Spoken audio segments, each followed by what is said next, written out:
All right, everybody. We've got another very special guest for you. Our returning special guest. Everybody, welcome back to the show, David Pepose. Welcome, David. Hi, thanks so much for having me. Excited to be back on the show.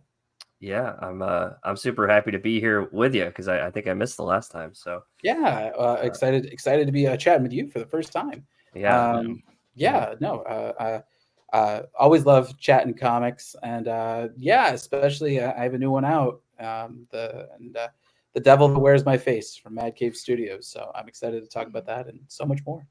and it's Yeah. just in time for Halloween. So Yeah, yeah, that's when I find myself reading more and more horror books too. So it all works out pretty nicely. Yeah, perfect timing. yeah, yeah. I mean, we could. I don't know if you want to just jump right into that. If you want to talk Marvel, Chris, I Sure. know you got some Marvel stuff to talk about, but um, Well, no, I mean, let's start with the Where's My Face. I mean, it's yeah, the book of the moment, the book that's out. You were nice enough to send us a copy. yes, I did a thank you. review for my new Substack, and obviously everybody out there hopefully read it and knows that I really enjoyed it. So, I mean, give the quick synopsis of what Yeah. the book's about. Yeah, The quick elevator pitch for The Devil That Wears My Face is it's Face Off meets The Exorcist. It's about Father Franco Vieri. He's a Vatican priest in the year 1740 who's grappling with a pretty profound crisis of faith. And his superior sent him to Spain to perform an exorcism on a Spanish nobleman's son. Unfortunately, the ritual backfires. And so Vieri winds up being trapped in a stranger's body, while Vieri's body has been hijacked by the biblical demon known as Legion. So it's a really fun kind of historical action thriller with a ton of horror to boot. And yeah, we're just we're super excited by it. You know, if you're a fan of Face Off, The Exorcist, The Count of Monte Cristo, there's really something for everybody in this book, and I don't think there's anything like it on the stands.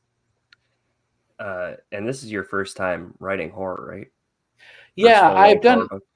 I've done a few shorter horror projects. Mm-hmm. I contributed to the Nightmare Theater horror anthology. Yeah. I did kind of a horror tinged crime story for an as yet unreleased anthology, and more recently wrote a found footage Hulk annual story Nice. that sort of was channeling some Blair Witch. But this is my first full length horror series, and I love the genre. It's something I've Mm-hmm. been wanting to tackle for some time. And I have a few kind of horror ideas in the chamber. But yeah, it was about 2 years ago, I think this week, that I met up with Mark London and Chris Fernandez over at Mad Cave Studios. Mm-hmm. They were telling me all about their very ambitious plans to to uh, to grow as a publisher, and they were telling me that they had a ton of new projects coming with creators who I really respect, people like Cullen Bunn and Steve Orlando and Yep. Chris Sabella. And they asked if I wanted to join in. And as we were kind of batting ideas around, we all really gravitated towards Devil very quickly. Um, Nice. you know, as somebody, I've wanted to write horror for some time, and Mm-hmm. I've also wanted to do a body swap story for some time. And this was really kind of a nice way to kill two birds with one stone by taking that body swap conceit and throwing in like a cool horror and supernatural bet. Yeah, I've for sure. been really, really impressed with Mad Cave these past 5 or 6 years. Same. Yeah. I remember when they came up with, or like kind of starting off with Battle Cats, which is Yeah. a Yeah. really fun book. Like, don't get me wrong, it's a really fun book. I read Right. it. I like that book. But that was like, that's what you expected from a publisher like them, like of Sure. their level. And then over the years, I saw them Nottingham. going kind of Right. the opposite route of some of the other ones where I see, I'm not going to name any publishers just to be nice, but like some publishers are just like shotgun blasting books out there and hoping one sticks, where they Right. seem to really be specific Mm-hmm. with Mhm. what they get. And having books like Mike just said, Nottingham, and a few others, and now this. And I mean, they just announced Dick Tracy and Yeah. a bunch of other stuff. Like, Yeah. And Flash it shows Gordon. me that they Flash want to do Gordon. it the Yeah. right way. Yep. And Yeah. they're being, their specificness and everything has been impressive, and I think that shows that they are actually going to stick around for a long time because they're putting out quality books, not just quantity. Yep. Yeah.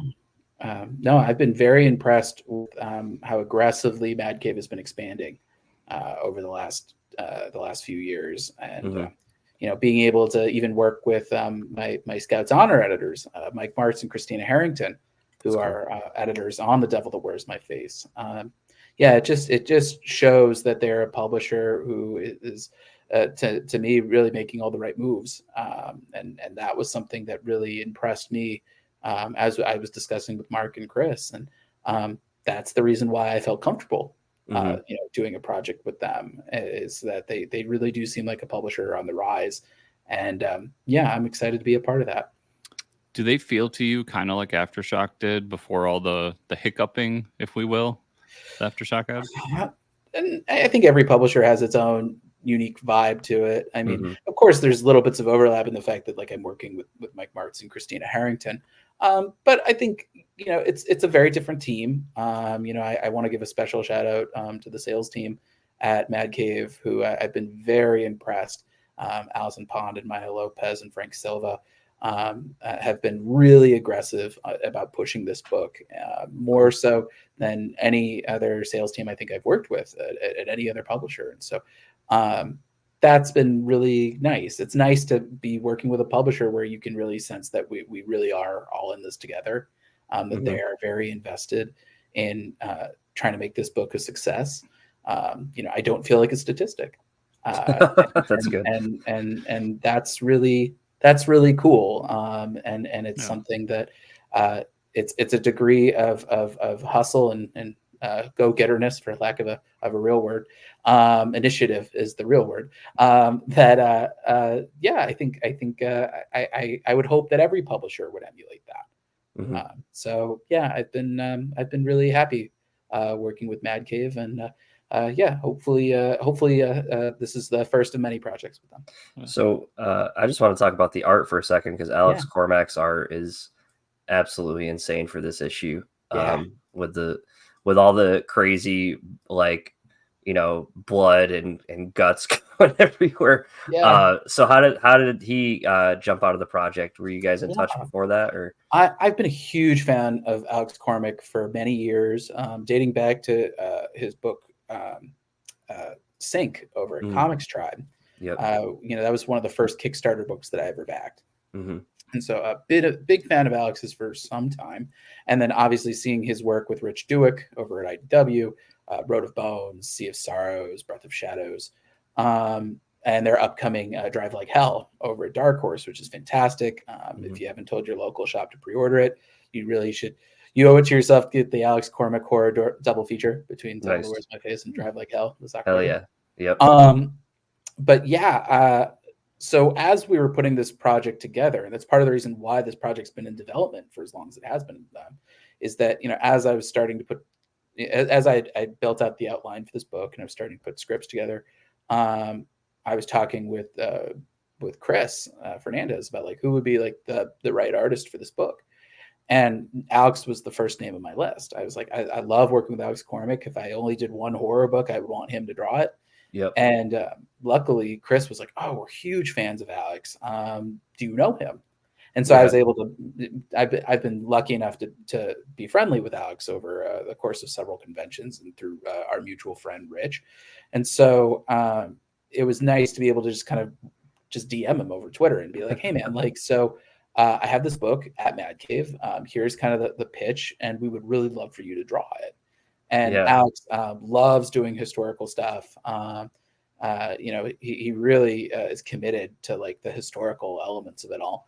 And so he was very excited, and he jumped on pretty quickly. It was just honestly a matter of Alex's schedule. He is a monstrously prolific artist, and he's one of the few that I've ever encountered. For somebody who draws at the level of quality that Alex does, the fact that he's able to juggle multiple projects simultaneously is pretty astonishing. Yeah. And so it was just honestly waiting for his schedule to open up that he could be able to take on this project. So that was early this year that Alex was able to jump on starting to draw. And so that's why we took essentially kind of double the development time that a normal book would. But boy, Alex was worth the wait. For sure. He's a phenomenal artist. I think he's one of the greatest horror artists of his generation. And so, yeah, the getting the opportunity to work with him, I would never have turned that down. He really is the heart and soul of the book, I think, in a lot of ways. And just seeing the way that he realizes this kind of gloomy and dark and foreboding Vatican, it really is a big strength of the book. Yeah. And this, for people watching the video version, I just went through some preview pages, and this page in particular, the splash page, this was the moment that I was sold on the book right here.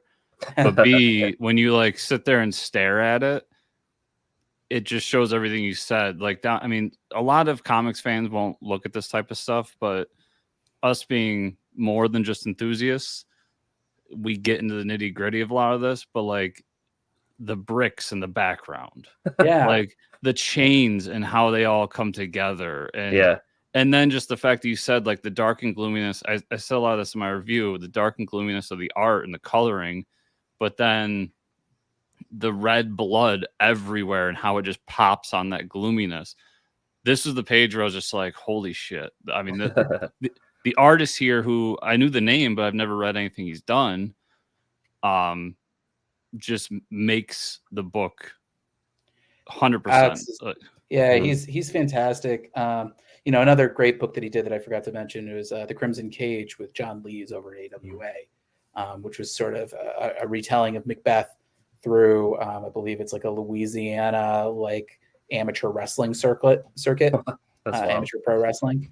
So yeah, I love, Alex, he's not only so great at the horror elements of like building up the mood and the tension of it all, but I'm most impressed with the acting that he gives all his characters. We really went very in depth on the character creation and the designs of it all. I wrote kind of a little blurb of how I envisioned these characters and kind of qualities that I would have stand out. And if I was going to cast any actors in these roles, here are some names that I would think of.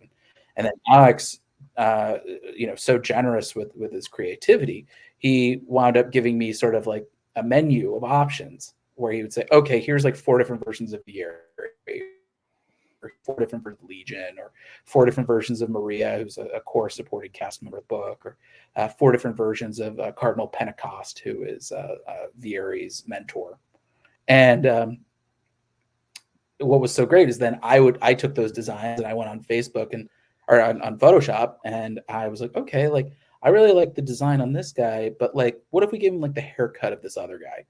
Or like, oh, Maria, I really love like her hairstyle and the shape of her face here, but like, can we give her the eyes from this other one and the nose from this other one?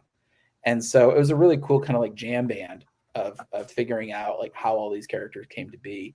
And then Alex just, he really sells the emotion, the acting of all of it. And it makes these pages look so interesting. Even, conversational scenes, because characters are not just standing there. Alex makes very deliberate choices in every panel, and it really is. I call him a unicorn. I mean, he's just a one of a kind artist. I've never worked with anybody like this before. He's just he's fast. He's extremely talented. He's wonderfully gracious. I mean, he really is just the full unicorn. And awesome. So yeah, just I can't say enough good things about him. One thing that impressed me about his art throughout the book is something that as comic readers we take for granted a lot, because I think everyone here agrees we love superhero books, and it's easy to tell the difference between Batman and Superman, because Batman is very dark and looks like a bat, and Superman is very bright and has a giant S on his chest. But when you get into these types of books where it's people and you have to be able to tell the difference between these characters, it's tough to have them have an outfit or anything like that. And he does a great job of the faces and keeping them consistent throughout the panels so that I always know who the characters are. And that's really tough for a lot of artists. I've read enough books to know like who is this? And even some artists, I just read Department of Truth, great book with a great artist, but the way that artist works, he has to give characters specific things on their body or their face so you can tell the difference because of how his art is. Where Alex, he doesn't need that. needs to draw, and he has these unique characters. And to hear that you had something to do with that, and the jam bandness of it just adds to it to me. Like, that's awesome. Yeah, that was something we talked about at length, was just like, what can we do for each of these characters, kind of make them stand apart, and really make them stand out as individuals, even if we're not seeing them for very long, just to make sure that they're memorable. Yes. And Alex did such a great job with that. I couldn't be prouder. So you talked about like casting these characters. Now, when I read the book, I immediately, for my own like likeness and to ease the horror of the book and not make it too scary, I immediately casted Father Vieri as Bruce Campbell to make it a little easier on me. But like, who would you think, like, who would you ever have if you could pick somebody to be like, this would be the ultimate Franco Vieri? Who would it be? Well, it's funny because as I was putting it together, it was just before midnight mass. Oh, yes. And I had been saying, oh, Hamish Linklater would be such a fun character in this. And then he plays a vampire priest. Yeah. Been there, done that, I guess. Yeah. But somebody like him would be particularly fun. I think that is a good idea. Yeah. I mean, it's very blockbuster, and but like even somebody like Oscar Isaac would be really fun in that role. It'd be interesting. You're already writing Oscar Isaac. You don't get to do him twice. It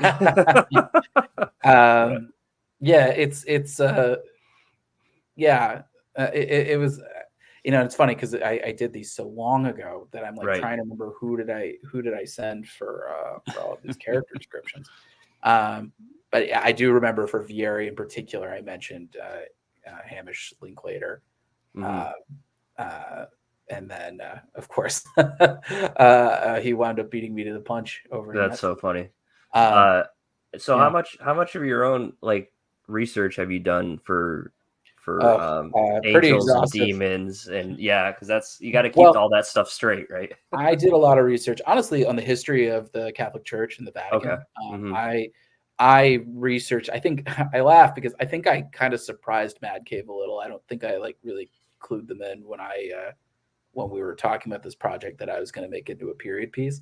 Okay. But I think you need to, because I think like the more that there's technology, and then the more that there's like the science of like criminology and police and things like that, like the harder it is to like keep up the body swap elements. And then you wind up, there winds up inevitably being like some sort of technological hurdle, like passwords or things like that. Right.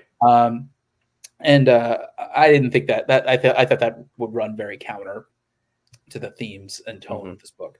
So I wound up researching like the whole history of the Catholic Church, like from the beginning, and every single pope, trying to figure out like what was the right era for all of this. And I locked in on 1740 with the reign of it was Pope Clementi.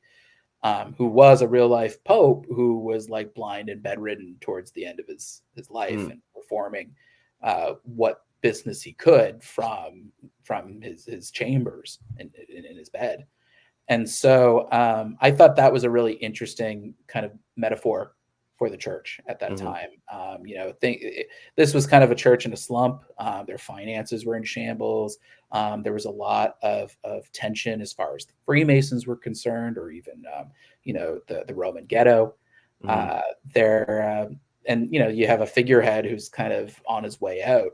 It struck me as kind of a powder keg. Like that was the perfect kind of historical moment for that. Yeah. And I see somebody like Legion as kind of the match that might kind of send this whole thing up in flames. So I did a lot of research on that, and boy, I read up so much on exorcism and Catholic mythology, and of course a ton of exorcism movies. Obviously The Exorcist, The Haunting of Emily Rose, The Autopsy of what was it? The Autopsy of There's so many. I'm gonna Google this because I'm embarrassed. Jane Doe, that's it. Jane Doe, yeah. Even there was a cool one. There was a Jewish possession movie, The Possession. With Okay, Jacob yep. Morgan and Modest Yahoo. That was Yep. great. Basically everything and everything I could about body swaps and exorcisms. I watched it, and it was really cool because like I feel like we're able to kind of take the framework and structure of something like Face Off, but we're able to do something with the mood and mythology of something like The Exorcist. And so it's cool because it's taking some of the more unique elements from both and making it seem very different from the source material, right. From the influences. So yeah, I lots and lots of research. I also, anything that I could get my hands on that like even like represented the Vatican in any way. Things like the Da Vinci Code movies, the young Pope. There was what was the other series? I'm blanking on it. There was some other old BBC series that dealt with exorcisms and priests that I binged the whole thing. So yeah, just basically anything that could sort of reveal anything about that setting. I devoured it. But this was definitely, as far as outlining, up until I wrote Punisher, that this was the longest development phase. Wow. Yeah. It sounds of any book in terms of pure research. But go ahead, Chris. Just real quick, because I got a joke. Did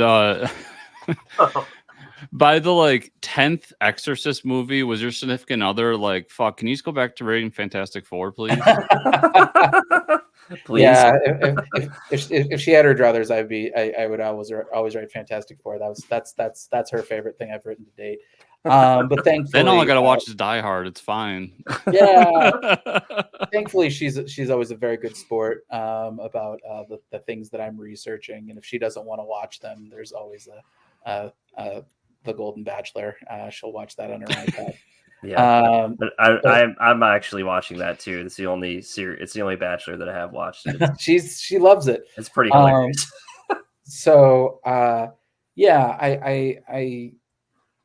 pretty much, if I'm not writing, I'm usually researching. And if there's not a specific project that I am working on at the moment, I'm usually kind of like at least just doing homework for something I want to put together on my own. I would say like a subject matter such as, the history of the Catholic Church probably deems some research to tell a story about this. But I think the one thing that was kind of comical to me was like, okay, we got to get another priest and like, a few priests have died already. We got to send another one in to do get back in there. It was I wanted to set up Legion as kind of like a pretty vicious figure, and I wanted to get like a nice horror beat from the jump. To introduce him with. And it's just, as you'll see kind of as the story progresses, I wanted to make sure that the stakes were high, right, and that of course Vieri has personal stakes involved, but that there are also just Legion has found himself in with some pretty sensitive access, and so the stakes are higher than just one person, because the Catholic Church, even in a weakened state, has pretty significant scale and influence. So it's definitely it was one of those things like I had to figure out like, okay, how do you set this up? Like, and it's sort of, all right, well, it sounds like Legion has gone through all the local priests, and of course none of them are skilled exorcists, so you need to get like the best of the best. Right. But what was interesting is, when I first started writing the book, it was I was just like, oh, well, it's the Vatican, they'll have exorcists. And as I was doing research on the history of exorcism, I realized that in 1740, that was during a period where actually exorcism was pretty frowned upon by the church, that they were kind of like, oh, like, we're not sure we actually believe in this. Like there had been, the heyday of exorcism had been, decades prior. And so it actually wound up being like a really interesting way to introduce Vieri into all this, is that he's a master of a craft that nobody really appreciates, but occasionally you need it. Right. You got to call them in. Yeah. Every tool has its use. And but I thought that was a really cool way to kind of reinforce that even though Vieri has a kind of a powerful patron in his mentor, Cardinal Pentecost, he's still kind of the black sheep of the Curia. Everybody kind of looks at him. They I don't remember if it was the first issue or second issue, but like somebody refers to Vieri as Pentecost's pet. And I think that's a cool way then to really play up the body swap of it all, which is Vieri is somebody who might take this abuse. Legion, I don't think so. And that provides a nice little bit of tension for his mission. In certain ways, he's a demon that's gone undercover. And the whys and wherefores, we'll get into it a little bit in issue 2. For those who picked up a print copy or a digital copy on Mad Cave's website, you'll see there's a preview, a short preview for issue 2. But also, like, Legion still is kind of impulsive and has a terrible temper. And so if somebody gets on the wrong side of that, Legion might be feeding them their teeth. So it's a nice little tightrope act for him. But it made Legion, I think, my favorite character to write out of everybody in the series. Cool. Yeah. How many issues is this going to end up being? 6 issues. Nice. So that'll be October, November, December, January, February, March, if I have my numbers correct. And then a trade soon to come. And issue 1 is out now, the print copy, and you can order through Mad Cave Studios. Came out on the 4th, right? So yes, I have been told that if your store ordered through Lunar, there may have been a delay. Okay. And so if that is the case, and your store does not have their copies up, they might have ordered through Lunar, in which case they will be on stands this Wednesday. But if you're a Diamond store, they are already up. Okay. So that is Wednesday the 10th, 11th? 11th, yes. 11th, yeah, because this will come out after. So I guess a great transition here will be, because you're also doing other stuff that we wanted to chat about real quick. How has your now career at Marvel changed your writing career in terms of how you approach these books? Boy. Yeah, I think it's really conditioned me, I think is the best way to describe it. Writing for Marvel, you can't really dither, these are monthly books. You have to get the books out on time. You certainly cannot leave your artist without pages to draw. And so that's really kind of lit a fire under me to just move faster as a creator, and kind of be a little less precious with everything. It's not to say you shouldn't be deliberate and you shouldn't try to kind of measure twice, cut once, but just kind of knowing that, like, for example, you'll write something in the script and the art will come in, and your artist will often have their own unique perspective on things. And unlike something like Devil, for example, where I have a lot of back and forth with Alex, and we talk pretty extensively about just about every element of the book. Marvel, you often do not have the time to do that. You might have some discussions, some early discussions in the thumbnail phase, and maybe a little change here and there in the penciling stage. But these are monthly books, and getting even 20 pages out the door in a month can be very challenging. So I think that has really kind of conditioned me to be a more nimble writer. Also, I think working at a place like Marvel, you learn to kind of roll with things a little better just by practice. With creator-owned work, I love it, but oftentimes, like, the notes they're all about execution. It's just like, hey, like this moment, like we probably need another panel here, or hey, this line doesn't like really work. Yep. And every great once in a while, it's like, hey, like there's this beat doesn't quite land right. Like maybe we take another crack at that, or here's an alternative.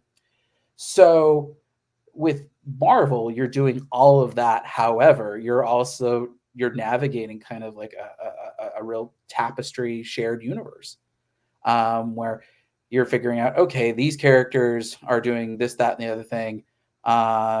This other book, maybe there's a villain you would love to use that would be the perfect fit, but you know what? That guy just showed up in X-Men 2 months ago, so like you really can't use him here, for example. And so you have to figure out, like, okay, how do I still tell the story that I want to tell, and get across with the characters that I want to get across without stepping on somebody else's toes. And you have to do it kind of blindfolded in a way, because you don't always know where all the bodies are buried. That's what your editors are for. Your editors are the ones who will say, hey, like, you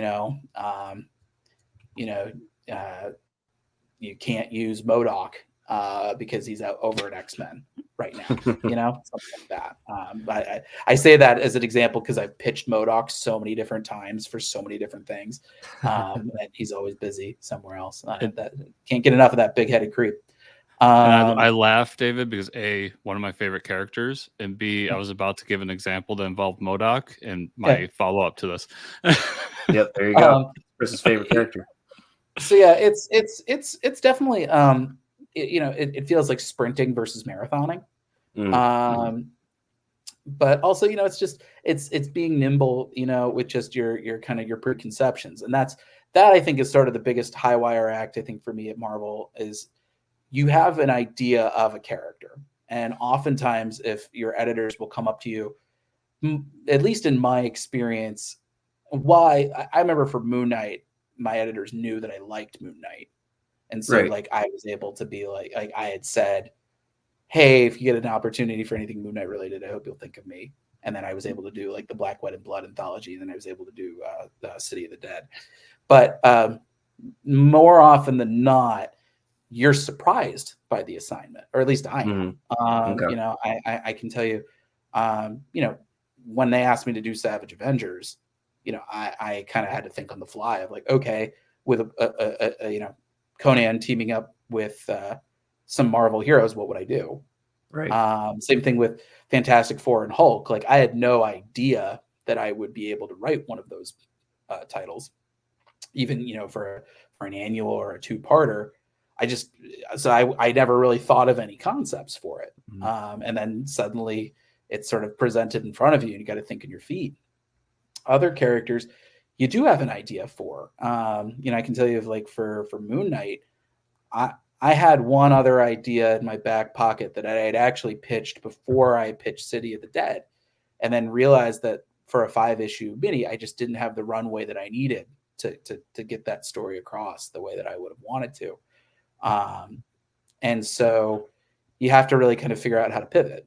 A great example of that is my upcoming Punisher run, where I had some ideas as far as Frank Castle was concerned, of like, if I got the chance to write that character, that's what I would do. And, but then when Marvel messaged me and said, hey, we would love for you to take over Punisher, but here's the twist, is that it's going to be a brand new legacy character. It's the record scratch moment where you're like, like you can only plan for so much. And similarly, there are other projects that I've pitched on or done things with where like I had an idea that I thought was so good, and then for just like internal reasons, like somebody else is doing a similar story or these characters are in use, like the idea doesn't work. The idea doesn't work for what Marvel needs right now. And so then you have to kind of dust yourself off, not take it personally, take like a beat to like, scream into a pillow. And then you figure out, all right, like what's the next thing? What's the next idea that you feel comfortable with? And I can tell you, like for Punisher especially, like there was so much back and forth. That's the longest development period that I've ever had on a project ever. And it was because like, given like, how much runway we wanted to devote for an origin story, figuring out like, okay, how do we make this character unique? How do we tell the story in a responsible way in the year 2023? And introduce this character in a way that, knowing that the Punisher as a character is very controversial and very politically charged from both sides of the aisle. How do we introduce a character that maybe can kind of just decrease that charge a little Mhm. bit. You know, and there was so much back and forth in that. And you just kind of you just learn to pivot and you learn to roll with it. So I think working at Marvel, it's been so useful for me as a creator, and it's really kind of just taught me to kind of think on my feet even more so. So I think it's been a really wonderful experience being over there, and I'm excited for what's next. Awesome.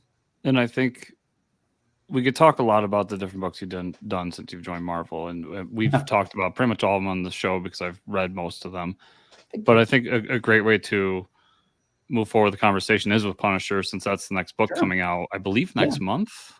Yes, it's coming out November 8th, I believe. So, yeah, I'm really excited for that book. You know, like I said, it came as kind of a surprise. I had worked on, I'd written the character of Punisher 2099. Yes, you did. Savage Avengers, and that was sort of my early pivot. Our first arc was sort of our goodbye to Conan the Barbarian in the pages of Savage Avengers, and that was, I had written it. Obviously, I had written it with Conan in mind. We did a sort of sword and sorcery Terminator. He's being hunted by a Deathlock across the Hyborian Age, and when I pitched the book, I said, you know, not knowing how long the runway will be for this, you know, I'd been told that that we would at least be able to do 10. And so I said, okay, like knowing that we don't have to keep Conan if we don't want to, you know, we can just have him in the first arc, and this can be kind of our goodbye to him, or a temporary goodbye, and he could sort of make his way to another time era or another dimension with the rest of the team later on through other means. And so I just turned in my second issue when I had gotten word that the license was not going to be extended. And so I was like, all right, you know, I built this escape hatch, I can use it. And the real pivot was our second arc was, okay, like we knew we were going to go into a dystopian far future with a bunch of Deathlocks. But rather than using like the cult of Set, which is what I think the original plan was, I was like, okay, we're going to go to the year 2099. We're going to use Ultron, and I want Punisher 2099 as our new lead. And my editor, Tom Brevoort, I think he liked the way that I handled Jake Gallows. And so he said, hey, you know, we would really love for you to tackle Punisher. And I'm not going to lie, you know, when they first talked to me about the assignment, like, oh, I was terrified. But, you know, Brian Bendis said something really smart in his newsletter, where it's like, you don't turn down an assignment just because you're nervous. Like those are the assignments you want to tackle, because that means that like you can really just take a big swing and try something new. So for those who aren't familiar with our new Punisher book, it's introducing a brand new Punisher, a new legacy character by the name of Joe Garrison, who is a former SHIELD Wetworks agent who retired to pursue the call of family. Unfortunately for poor Joe, somebody just blew up his house with his family still inside of it. And the authorities are inclined to believe that the husband did it. So this is the story of Joe on the run from the authorities, trying to figure out who set him up. And so I build it as sort of John Wick meets The Fugitive, you know, for this origin story. And we put a lot of thought into this character, me and Tom Brevoort and our artist Dave Wachter, just of like, okay, how do we introduce a brand new character that can sort of execute the Punisher's mission but in a very different way. You know, just what is a counterpoint that it's not just Frank 2.0, you know, that it's not a carbon copy. You know, I thought of it a lot of as like the Danny Ketch to Johnny Blaze, so to speak. And so something that we really leaned into, you know, beyond Joe being a former SHIELD Wetworks agent, which gives him access to kind of this elevated arsenal. So not only are we able to do kind of like the guns and ammo, but just say, you know, if there's like bigger hardware that might be a little out of the range for for the Punisher at a more street level. This is something that like feels organic to that character. But the real thing that we wanted to set up was just the way that Joe moves in any particular situation. And so we really leaned into like the John Wick gun fu of it all, where it's not just about the guns and hardware, but it's also it's the choreography, the fight choreography of it all. And cool. also, like being able to kind of like move through crowds with his pistols and kind of taking them out methodically one by one. And also the way that he uses his environment. Joe is really a born improviser. And I when I pitched this, I said, this is kind of what I envision to be half the fun of the characters. You can put him in any situation. You can put him in a restaurant, a nightclub, a zoo, an office building, 20,000 leagues under the sea in Atlantis. And, how's he going to fight his way out? How's he going to use that environment to his advantage? Right. That's cool. I think the other big difference between Joe and Frank Castle is by the time you met Frank Castle on Amazing Spider-Man, I believe it's 129, he's already made his decision. Like he already is the Punisher. Yeah. Frank he's marinated in this pain and this loss for some time before he's made that decision. Whereas Joe, this is all very fresh.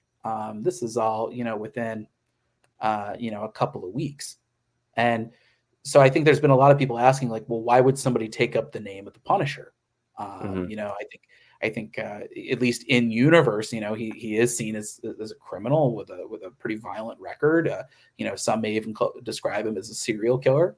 Why would he take on that name?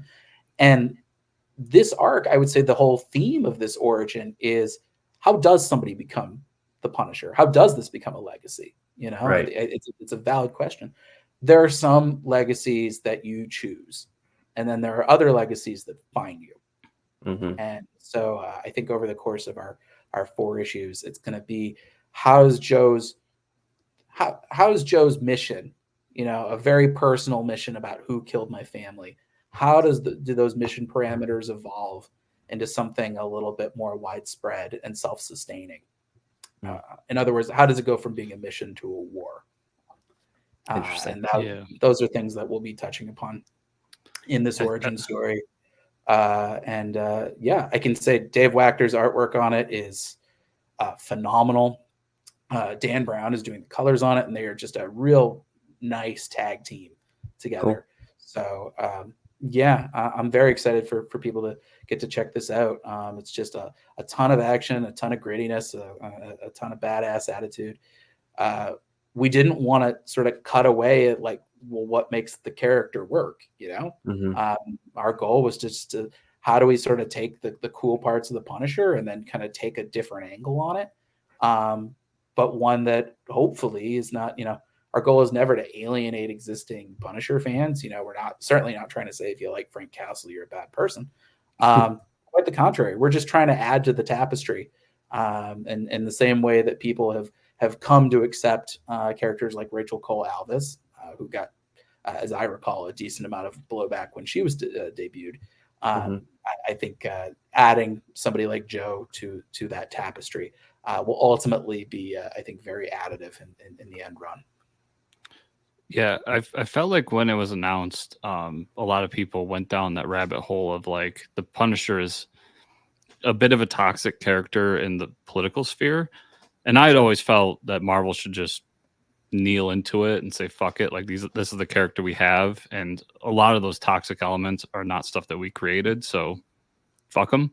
But when this got announced, I remember seeing the character design you guys had. And I was like, it feels less to me like Marvel is worried about those toxic elements and the fact that Frank and his image has been used in ways that they didn't approve of. And more like they want to use Frank as Cosmic Ghost Rider and have a separation between, by creating this new character and creating a legacy, which has been something they've been doing for 10 years now with Generations and so on and so forth. Yeah. I mean, anybody who says that there's only one Punisher, like I have to then say, well, what about Jake Gallows? What about Rachel Cole Alvis?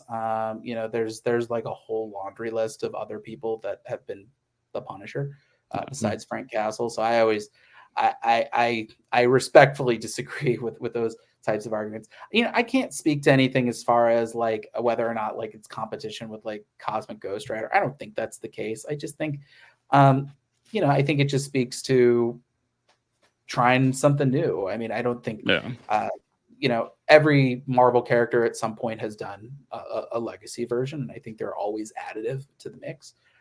So I think this was the time to do it and to try something new. And look, hopefully it would be great to kind of not have the character be associated with anything toxic or politically divisive, and that is definitely something that we took into account while putting this character together. Is just how do we kind of keep the cool elements of the Punisher without emboldening any bad faith actors, or sending out the wrong message. I certainly don't want anybody to walk into like Walmart, for example, with a Skull t-shirt and walk out with a bunch of hardware and think that they can be the Punisher. Like I do disagree with anybody who kind of sees that character as aspirational. It's quite the opposite. But I think as I kind of looked at the politics of the Punisher, looking back, I think a lot of people associate Frank now with the Garth Ennis run, which is like extreme over-the-top violence, which works great as a standalone. It is a little tougher to then kind of have him in a shared universe where like Spider-Man or Daredevil exist. Because like if you throw a quadruple amputee into a fire pit, like and Spider-Man doesn't come for you, like something's wrong in one direction or the other. You certainly can't have them like teaming up. Right. But I think looking back to the original conceit of the character, Jerry Conway talked about how the Punisher is an indictment of society. And I think that remains true. Like any society that creates a vigilante like the Punisher or needs a vigilante like the Punisher, something's gone wrong. And I think that was ultimately the thinking that I've been aiming to do with this new character is I remember I had a conversation with a very passionate Punisher fan in Baltimore Comic-Con a few weeks back. He had a Punisher hat, Punisher t-shirt, Punisher coffee mug. And I remember when I said, oh, I'm going to be writing the Punisher, we're introducing a brand new legacy character. At first, I think he was very trepidatious, very protective of the Punisher as a character. And as we were talking, I asked him, I said, do you ever feel like society is just kind of rigged against the little guy? And I think that question took him aback a little bit. That he was like, yeah. And I think that's the question that I think a huge bipartisan agreement is that, the cards feel so stacked against just ordinary Joes. And people, whether it's the politicians or law enforcement or the corporations, that it's so easy to just fall through the cracks. The social safety net is like in tatters. And there's so many people who can be left behind even by the systems that are designed to protect them. And when those people have no place else to turn, maybe they need a Punisher to help them settle the score. And that's really what my goal is for this character. Is it's really a Punisher for the little guy, of just the people who can't defend themselves. That's cool. Yeah. And so that's ultimately my goal for Joe Garrison, particularly once we've sort of explored his origin story. And I think that's something that speaks exactly to that theme of the Punisher, the good faith read of the character, while not entertaining, the more divisive elements. Because I don't subscribe to the binary that you need to tell a Punisher story at the expense of somebody else, or to make somebody else feel like they're being punched down at, or that you're telling a Punisher story to just spite somebody else. That's not, at that point, what are you doing? This industry is small enough. For me, my concern is, how do we build a bigger table? How do we invite more people to the same table? And so that's why I say I want to invite existing Punisher fans. I want to invite people who have never read the books, who want a jumping on point. And I think we've certainly put some top shelf talent behind this book. with Dave and Dan. And so, yeah, I'm excited. I can't wait for people to read it. I think we all can agree that peak Punisher is Frankencastle. It's only Chris. It's only Chris that thinks that. It's all right, Chris. I left David Pepose speechless, everybody. Yep. So I'd love to get into all the Marvel stuff, but you've been very generous with your time. So Yep. I want to kind of wrap it up with this last thing. You've had this book going through Kickstarter for a while now. I've had you on the show to talk about it a few times because it's a book I really do love. Can you tell us what's going on with the OZ? Is it still a thing? Can we expect more of it? What's going on? Yeah. So the OZ, the thing has been written for some time. I actually wrote the entire storyline for the OZ, scripted the whole thing before we launched our first Kickstarter. So I want everybody to know, like, it's not me sort of like putting anything in the back burner because I'm doing Marvel work. Honestly, we've just been sort of building up a good critical mass of artwork.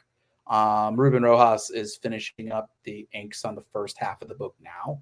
I think he's just doing some minor corrections on it. The book has been fully written for some time. It's just getting a good critical mass of artwork together. I didn't want to launch a Kickstarter with no art, or with very little art, because that just means it takes longer for the readers to get it. I wanted to make sure we had at least half the book done, fully drawn, fully colored and lettered, both so I can give you guys like a nice, generous preview, but also so you have to wait less and less for it. So Ruben Rojas has been working tirelessly and getting it done. The creative team just in general, juggling life, juggling deadlines. I know Whitney Kogar is like buried under a mountain of work right now, but she is bit by bit chiseling away on colors on that first half of the series of the book. So our goal, we don't want to jump the gun on Kickstarter on like a dead zone time. Like I would, if I tried to do it in November or December, it would just not be enough bang for anybody's buck. Same thing with like January. So my goal is probably somewhere between like March and May of 2024. We already have a bunch of covers in for the book. I think we're just, I got to hit up Mon House. He's in the midst of coloring his variant cover for the book. And then, we'll start the races. But honestly, I think it's a win-win in general. I think given what social media looks like right now, particularly with Twitter sort of getting more and more degraded, we're going to want to push extra hard for this book. And I'm going to want like as much attention devoted to that as possible. So having, The Devil That Wears My Face wrapped up and having the origin story of Joe Garrison wrapped up, that'll give me a lot more bandwidth to like really promote this book the way it deserves to be. With sort of these two big storylines, with the publicity on those dying down, I'll have a lot more spotlight to shine on this book that will need it. So rest assured it is coming. It has been an ongoing priority. It doesn't help that, like, of course, like there were printer delays with the second issue. So it took a little while to get those executed. But also just, the creative team, Ruben, I know, has had COVID a couple of times, got married, things like that. But he also did not want to sacrifice the quality on any of this. So I will say the pages look superb. And I'm excited for everybody to get to check these, this third and final Kickstarter out, but it is coming, and it will happen. And trust me, nobody is more impatient for that to come out than me. Cool. Definitely, we're shooting for early 2024. So stay tuned, and there'll be more to share on that soon. That's really great to hear, because I think the perception tends to get what you said earlier, that like, oh, Pepose got Marvel work, so now screw the little indie Kickstarter book, and for you to say all this, written. The whole series has been written for quite some time. It's just that's always the toughest part of comics, is just getting the art together. With a book like the OZ that we're not doing it monthly, the best part is the worst part. It gives our artists time to really fine tune everything and really polish it. Sometimes that takes a little longer than even I would like. But it has come together, and Ruben is that first half of part 3 is done, and he's just wrapping up. He's doing some inking corrections on it now. Awesome. Well, David, this podcast continues to be a pro Pepose podcast, so we look forward to what's next on the docket after these. But you definitely sold at least 1 copy of Punisher here. I think 2 when you said John Wick. Yeah. If you like John Wick, that really is like the prevailing influence. I pitched it as it's the John Wick of S.H.I.E.L.D. Yeah. Okay. Awesome. So yeah. So lots to love on that one. Yeah, and we both really enjoyed Devil as well. So we'll continue to follow everything you got and just love everything you're putting out. So you've been really generous with your time. We really appreciate everything we got to talk about today. Before you take off, though, do you want us to send people social media? You want to pimp anything out? Let us know. You can follow me on Twitter, Instagram, and Blue Sky at PeposeD. You can follow David Pepose Comics on Facebook. You can visit my website, davidpepose.com, or you can subscribe to my newsletter at bit.ly/pepnews. And to everybody out there, I'll have links down below to David's website. I'll even link to the preview catalog pages for both the books we talked about today, so you can order them at your local comic shop. Yes, you can still pre-order. I believe issues 2 and 3 of The Devil Wears My Face. I believe issue 4 will be up soon. You can also visit the Mad Cave Studios website, and I believe they have got a digital subscription for it, as does on Kindle. Punisher, pre-order at your local comic shop. Add it to your pull list, because my puppy's kibble doesn't come cheap. And we got a lot of fun stuff coming with it. So I hope you all check it out. Great. Definitely. David, thanks so much for taking the time today, man. Sure. My pleasure.